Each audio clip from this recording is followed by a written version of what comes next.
ஒரு சாதாரண நாள். ஆனா அந்த நாள் தான் எல்லாம் மாறி போனது. கடல் கரையில நான் நடந்துகிட்டு இருந்தேன். ஆனா இன்று கடல் ஓசை வேற மாதிரி இருந்தது. என் கால் கீழே ஒரு சிறிய ஒளி, மண்ணுக்குள் மறைந்திருந்த ஒரு கல். அதை எடுத்தேன்.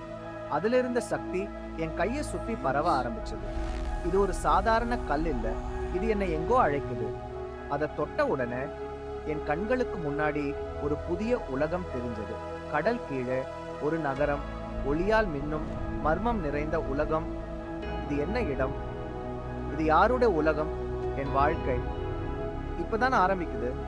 லெமூரியா, இந்த பெயர்தான் முதல் முறையாக என் மனசுல ஒலிக்குது. அந்த இரவு எனக்கு தூக்கம் வரல. அந்த கல் இன்னும் என் கையில் தான் இருந்தது. அதோட ஒளி என்னை அழைக்கிற மாதிரி.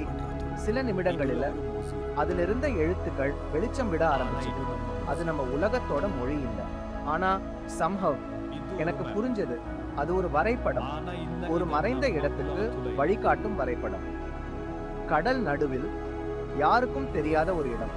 அதுதான் லெமூரியா. இந்த கல் என்னை அங்கே அழைக்குது. நான் அதை புறக்கணிக்க முடியும். பயம் இருக்கு. ஆனா அதைவிட ஆவல் அதிகம்.